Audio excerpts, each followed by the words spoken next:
well, I'm a little under the weather, so bear with me.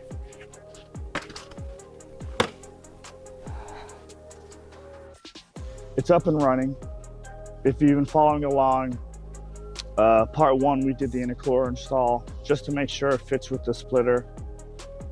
Then we did part two. We installed basically the turbo kit itself, header, downpipe, and all the other piping.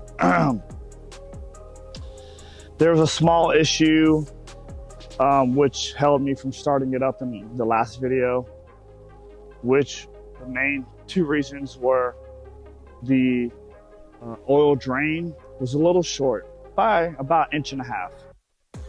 And I could easily call them up and just say, hey, there's an issue, and they more likely would have solved it. Because I had an issue with some shipping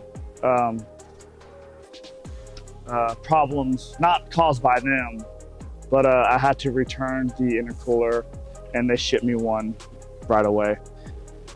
But I was thinking either I could extend that oil return,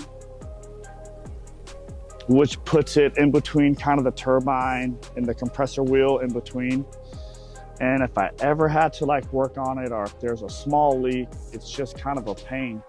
So I went to Boost Lab and I got a extended oil return drain, which was like a 3-inch instead of the, I don't know, inch and a half. I'll show a picture here now. So I did that, which is going to, extend it, and the line that they that came with the kit, it worked. And I'll show you some pictures here now. Also got a longer oil feed. I got an 18-inch longer oil feed, and that was kind of the main thing. It didn't come with a dump tube, so I ordered a dump tube. I'll post a picture as I'm talking. Also, I needed to figure out how to open up the blow valve, and there's not like really any ports on this stock manifold. So I got that kit also.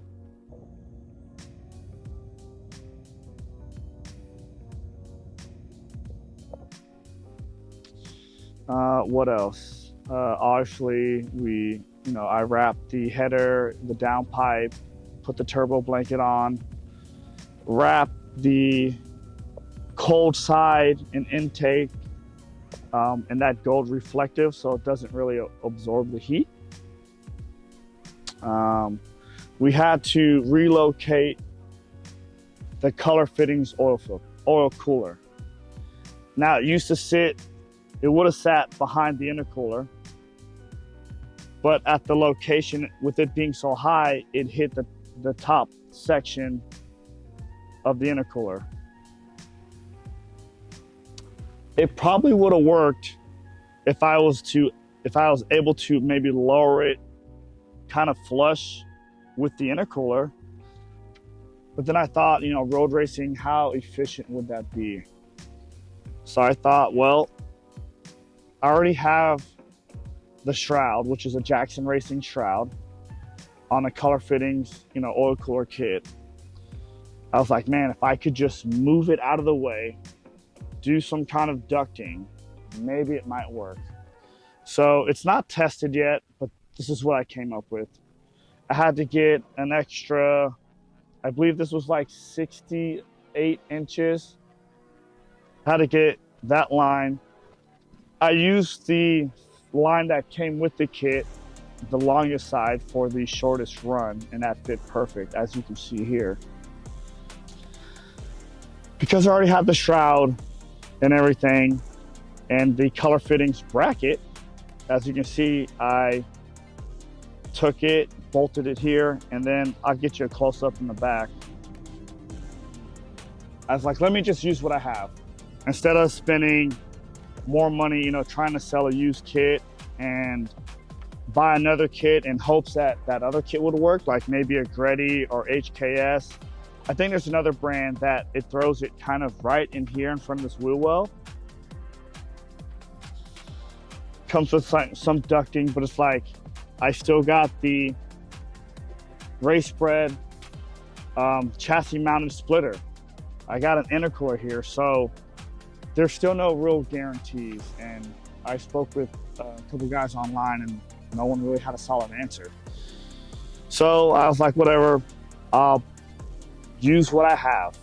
So I took the Jackson Racing shroud, I cut it here, and I got this little thin piece, which I got a trim from Home Depot. And it seems to work pretty good.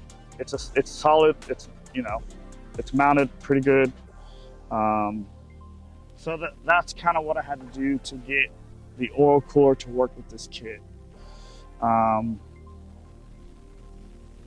other thing, when I pulled the turbo out of the box, it had both of the water jack fittings on the same side of the turbo. I guess you can probably do that, but if you go on Garrett's site, they don't recommend that. They recommend the feeding to be on the lower water jacket and the exit or return on the opposite side of the turbo to return. So that's what I did. I had to get some heater hose to extend those lines, and we made that work. So, all right, so here's kind of a close-up of what I did with the oil cooler. Like I said, I still got to trim this up. I just want to make sure it was going to fit and not hit anything. But as you can see, the color fitting bracket is there. And that one is there. I just have some tape because I was driving the car around and I want the wheel liner to hit the tire. So I still got to attach the horn. But these are the lines that I ran. I ran it up through there into the engine bay. So there's the oil feed, which you can't see, but it comes just underneath the oil cooler around here. This was the water jacket I was talking about, or the port. This is the feed, which comes under the manifold. I don't know how well you can see that. Let me see if I can zoom in.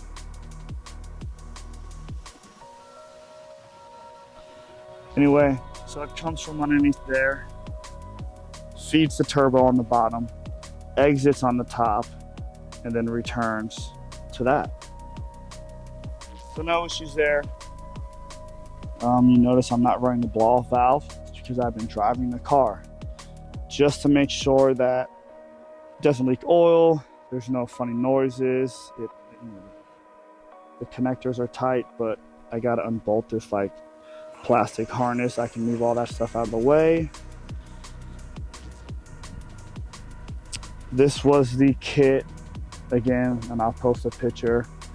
It's taped off now because I'm gonna do a push connect fitting there and go to the blow valve, which I'll show you here in a second. Let's see, I don't think you can see the dump tube, but it's down there, fits perfect. Like it was almost designed for this kit. There's the push fittings that I was talking about. I have one down there and on the wastegate. If I can zoom in. What else? I had to do some light trimming here to get the intake to fit, but everything bolts up just fine. It's still, like I said, I'm probably 95% done. I have to figure out now my catch can setup for the rear and the front. Probably gonna cut and weld something here so the catch can's always under vacuum. What else? No, I think that's about it as far as the kit is concerned. It is really close to the belt, but it clears. I'm definitely putting some motor mounts on it so it doesn't move and flex. And that's it. I will Give it another start up now.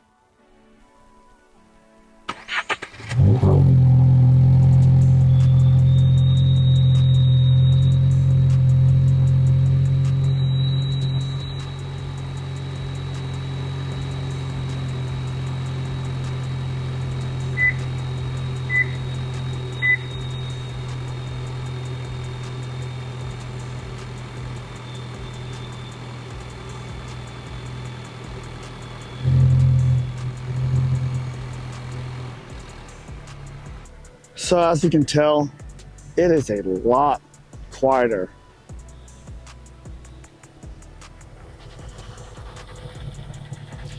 Still on the factory injectors, the tune that's been on the car, map sensor, fuel pump, all that's the same.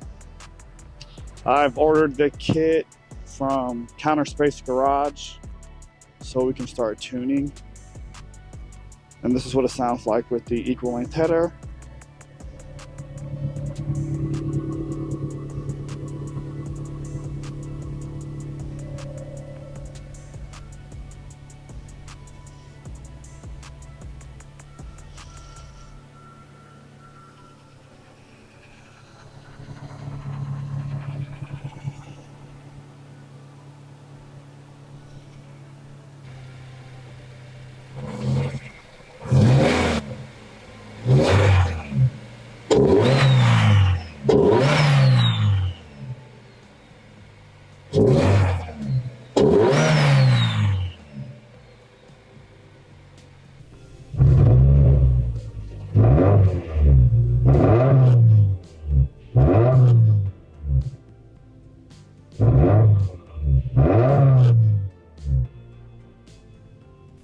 So that's pretty much it.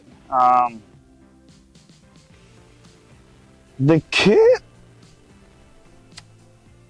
if you're comfortable and you understand and you're good with bolting things on, the kit's not bad. Like I said, the intercooler was a little off, but it's not hitting anything. Header was good. It's a little tight to put on. Everything else works good. Downpipe bolted on great. Like I said, I had to trim up a little bit to get the intake to fit under that radiator core support piece. Other than that, it's a decent kit. I'll probably make another video talking about like why I went with this kit versus other turbo kits versus a supercharger. If you've been following me, you know I've been looking, I think this car is great on track. I got to the point to where I couldn't push the car really anymore at its power level with kind of the wheels, tires, brakes, suspension, and aero setup. So I wanted more power. It's probably one of the last things I would recommend you do if you're trying to go faster on track. Try to maximize the setup that you have now before you just throw horsepower at it. I mean, yeah, you're gonna go faster, but it's only because of the power. So that's kind of what I did. I built this car in stages: suspension, tires, aero, a tune, but it really didn't do a whole lot. We took some weight out of the car, and then now we're making power. I always said if this car made 100 horsepower, man, it would hurt some feelings on track. If you have that same mindset and you're like, hey, I want to make 100 horsepower and not kill the damn thing, and probably don't need a clutch right away, and like a fuel pump and a crazy fuel system, I would probably go with like a supercharger. Just bolt it on, hook it up to the belt, and not worry about anything. Turbos, they're more maintenance, oil return, oil feed, you gotta worry about that. All the piping, the couplers, gotta worry about that blowing off. Fitment, more heat, but they sound cool. They make more power per pound of boost. They're more efficient, but they're probably, you know, more maintenance, a little more headache.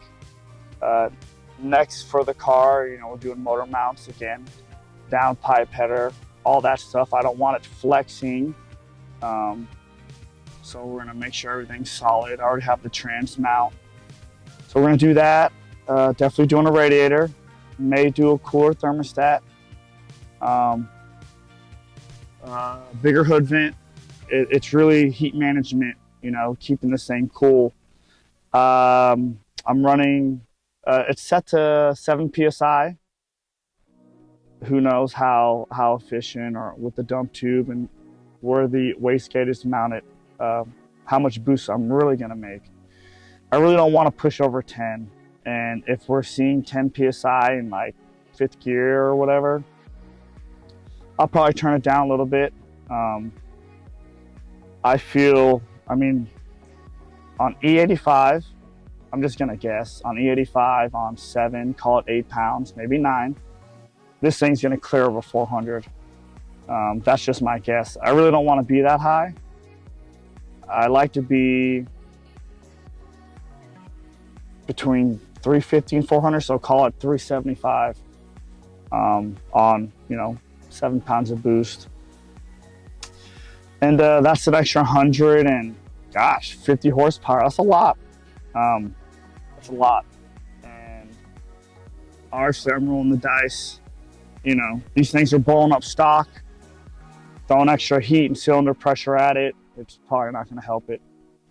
So I want this thing to last as long as I can, until we can do a built motor. People ask me like, hey, if this motor blows, what are you going to do? Probably cry for a long time.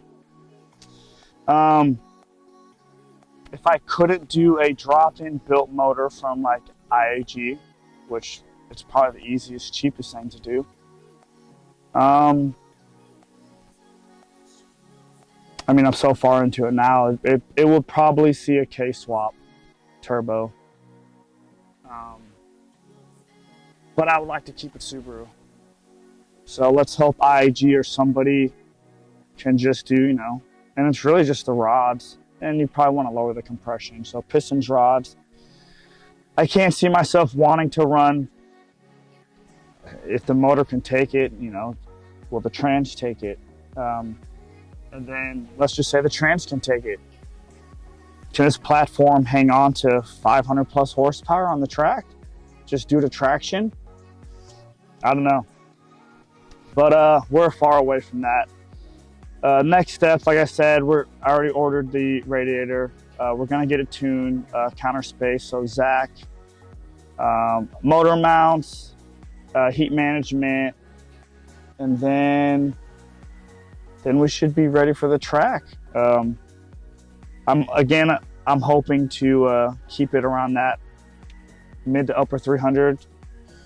I have a clutch and flywheel for it, but I don't think I'm gonna install it, not in this garage without a lift. So that's that. But it's running, so far so good, no issues. Like I said, I drove it around the neighborhood. There's no bumper on it, but and it's kind of cool out. But the oil temps, coolant temps, were good. I've never floored the car. Again, I'm just driving it to make sure like no oil leaks. We burn off everything off the exhaust wrap. No rattles, no funny noises, stuff like that. And it drives nice. It's actually really smooth and quiet. So I'm gonna redo something with the exhaust.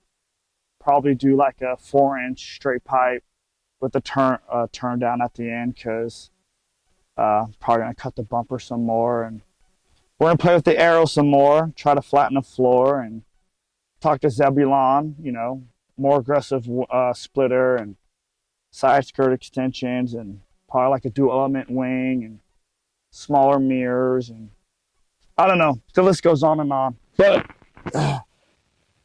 that's gonna do it for this video. Thanks for following. We'll see you in the next one.